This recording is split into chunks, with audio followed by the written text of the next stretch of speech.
Hello and welcome to SweetSpotDFS. This is your PrizePicks PGA Plays for the WGC FedEx St. Jude Invitational this week.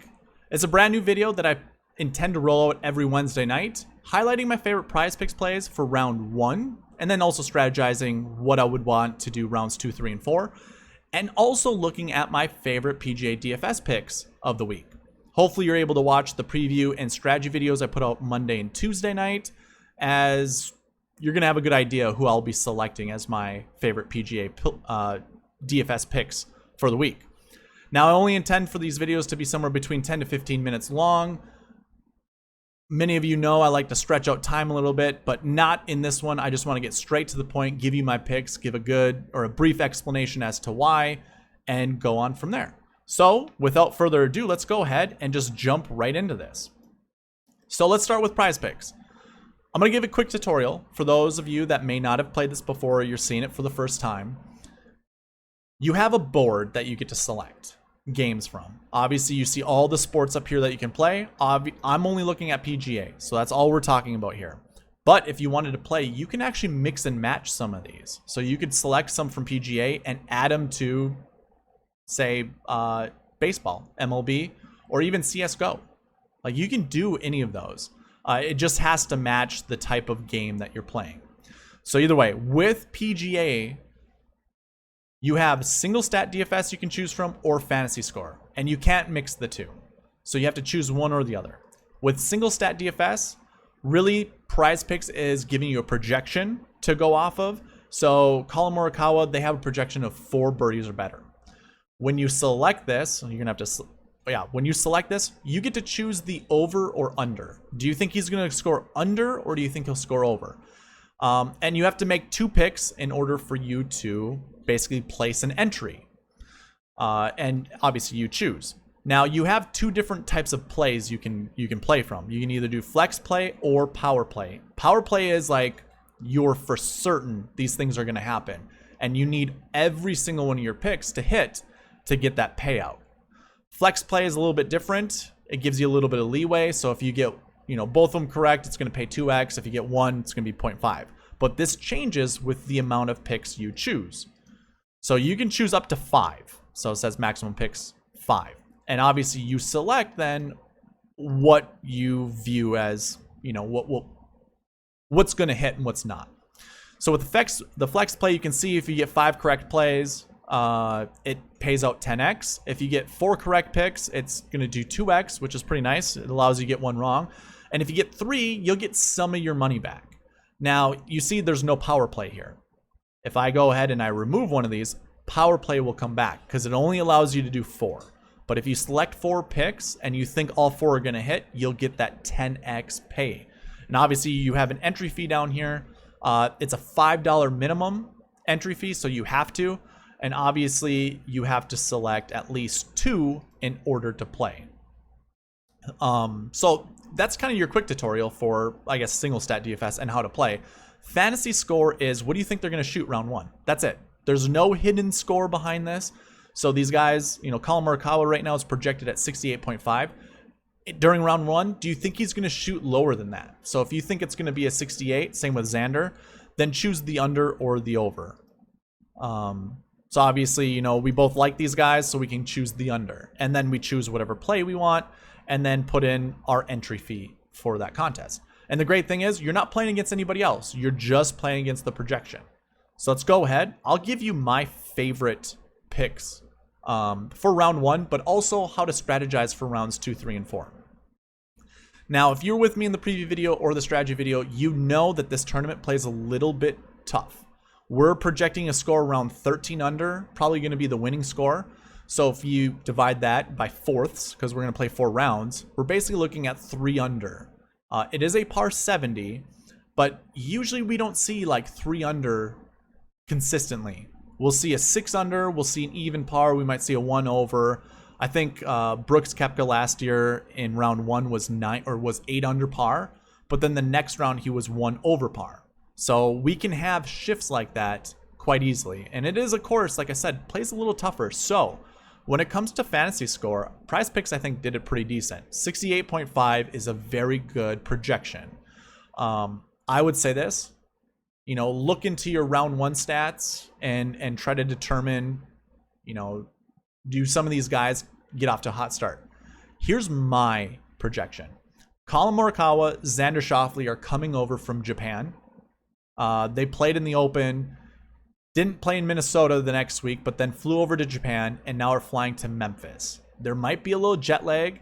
I think they come off to a slow start. So I'm going to go with the over when it comes to fantasy score. I'm also going to choose the same thing for birdies. I think birdies are going to be harder to come by for these guys. So if you are choosing the birdie portion of it, I also would go, I'd go under with your birdie projections. But these would be my 2 over. I forgot to mention you need to have at least 1 over and 1 under, and then select whatever you want with the others. So you have to have one opposite. You can't just have all unders or all overs. You have to have at least one of the other kind of over-under. So anyways, when it comes to that, I like this. One person that I think is going to go lower than their projection is Rory. So I'm going to go under. And it doesn't stop there, because I like some other golfers too. I like Victor to go under. And then some of these at 69.5. So they just have to shoot 2 under or better. I like both Scheffler and Berger. Well, I can't choose Berger, but I also like Berger to go under as well. So I'm doing 5. I'm choosing 5 plays, and I'm going to place these 5. These would be my favorite plays on PrizePicks. Now, when it comes to birdies, I'm basically thinking the same thing. I would probably choose those same 5 golfers and obviously do the opposite. So I guess what we can do is just remove these really quickly. Go to single stat DFS. Since these are 4 birdies or better, I think they're not going to hit that. I think it's easy to go under. I do like Rory. He is also coming from Japan, mind you. So there is, I guess, you know what? Let's remove him. I'm already kind of having doubts, so let's do that. I do like Victor. He's also coming from Japan, but that's okay. I do like Berger, 3.5 birdies or better. I think that might be pretty easy for him to get to. Scheffler's notorious for making birdies. And those are our 5 picks. So I'm going to go over with Hovland, 3.5 birdies, over with Berger, 3.5, and over with Scheffler with 4 birdies. So again, I'm picking 5 picks. That'll pay out 10 times if I hit all 5. If not, 4, double my money. I think it's pretty easy to do that. But if there was one that I might be a little wary of, I might get rid of Scheffler and try to do a power play to get my 10x. Because I mean, I'm in this to make as much money as possible. So 10x works for me. I absolutely love doing the flex plays with 5 golfers. But that's going to be my PrizePicks plays for this week. For rounds 2, 3, and 4, I would just look at what their score is. I don't think that there's going to be a lot of consistency at this golf course. There's a lot of water in play. As I looked at some of these golfers, their scorecards from last year were very Jekyll and Hyde, where they did have a lot of birdies in one round, but they didn't have a lot in the next round. And I think that's a good way to play this too, is if, say, Morikawa ends up having 6 birdies in round 1, I think whatever his projection is for the day 2, say if it's 4 or maybe it's 4.5, we'll go under that. So maybe if we don't hit, round 1 with him of what we project him being under those the 4 birdies that they have projected, then tomorrow's round, I'm going to stick and stay under.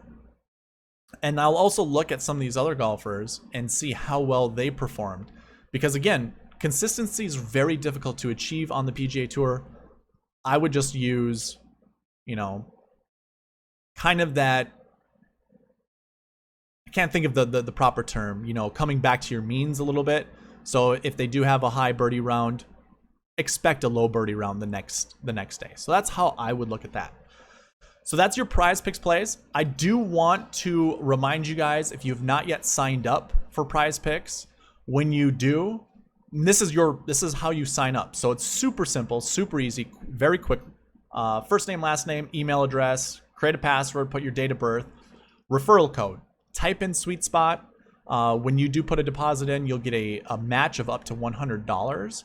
So it's really nice. And plus, you're going to help me out. You'll help the channel out and what I want to achieve going forward. Very simple. I mean, it's optional, right? If you're not utilizing this with someone else's code, might as well use SweetSpot as your code. And then obviously put your physical address. I do want to mention, if you fill this all out and then you put your physical address in, it automatically creates your account, so you can't put SweetSpot in there for your referral code.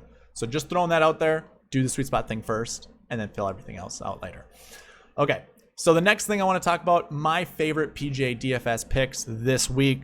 Again, we went through this in the preview video as well as a strategy video. What I have on screen, I basically gave you 3 of my favorite picks for each pricing tier on DraftKings. So I have your 10K golfers here, your 9K golfers, 8, 7, and 6. So my favorite 10K golfers, Collin Morikawa, Dustin Johnson, and Rory McIlroy. Now, Brooks Koepka and Xander Schauffele were very close. I think those are decent plays to go with. But when it comes to the bucket system and everything that I do in the preview and strategy video, it screams these 3 golfers are going to do well.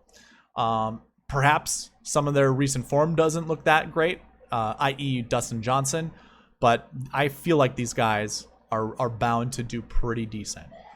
When it comes to 9K golfers, we have Hovland, Oosthuizen, let me just say their full names, Victor Hovland, Louis Oosthuizen, and Daniel Berger. Now, the 9K range had a lot of good golfers, including like Paul Casey, Justin Thomas, and shoot, I forget the other 9K golfer. Let me just double check here. Patrick Cantlay. Yeah, Patrick Cantlay was a golfer that and Scotty Scheffler. Those were the 3 other golfers that I liked, but I'm sticking with Victor Hovland, Louis Oosthuizen, and Daniel Berger. I think this is a course that suits their game. And I really like Victor Hovland and how his game is forming into, I should just say, within the recent form. Louis Oosthuizen is just solid. I think this is a course that he can do well. Always have to worry about the withdrawal, but I do like Louis Oosthuizen. And Daniel Berger just has such good course history here. This is also a course that I think good vibes it provides him, but also suits his game really well. He avoids the big number, and there is water lurking here, so I like those guys. Your 8K range, I have Matt Fitzpatrick, Webb Simpson, and Tommy Fleetwood. Here, let me just highlight these guys. I guess it's not going to allow me to, right? There we go. Anyways, Matthew Fitzpatrick, Webb Simpson, Tommy Fleetwood. I won't lie, the only guy that I was really truly on was Webb Simpson from the 8K range. I kind of had to reach for Fitzpatrick and Fleetwood, but as I was looking into a lot of these things, Fleetwood and Fitzpatrick both have really good Bermuda stats. So if I scroll over here, you can see the Bermuda stats provided. That gives me a lot of confidence. Plus, Fitzpatrick and Fleetwood have played this tournament before and have decent results. So we can kind of see their course history under this column. If I highlight these 3 guys. So everything to me looks really good. Now, I should also mention, I'm not telling you to play all 3 of these guys. I'm telling you to choose one of them. Shouldn't even say tell. I'm suggesting you guys to play one of them. Because that's how I'm going to build a lot of my lineups. I'm going to select one guy from each one of these kind of subsets. So that's what I like. I like Fitzpatrick, I like Simpson, and I like Fleetwood from the 8K range. 7K range, we have Harris English, Billy Horschel, and Justin Rose. There are some other decent plays in the 7K range, like, say, Will Zalatoris. I believe Ian Poulter's in there as well. Let me just double check in a different page. Oh, I like Adam Scott and Sergio. And Tyrrell Hatton might be one of the biggest misprices. But I'll tell you what, the bucket system does not favor Tyrrell Hatton this week. So I'm going to fade Tyrrell Hatton as everyone else plays him. Don't get me wrong. It was super good value, but I'm going to refrain from playing Hatton and just stick to Rose, Horschel, and English. And then in my 6K range, I have Cameron Davis, Kevin Kisner, and Ryan Palmer. Decent Bermuda stats, okay course history. We do want a golfer who's not yet played this golf course before, as the bucket system has shown that it works out that way, and usually it's in the 6K range. So I really like Davis. I also like his Bermuda stats, so I'm going to stick with Davis. And that is it. That's the conclusion of my favorite picks this week. We're gonna, like I said, we're gonna try to leave it around 15 minutes, and I'm right at that 15-minute mark. So I'm going to hurry up and get out of here. Thank you guys for watching. Please leave a like, comment, subscribe, all that good stuff. And good luck to you guys this week. All right, bye.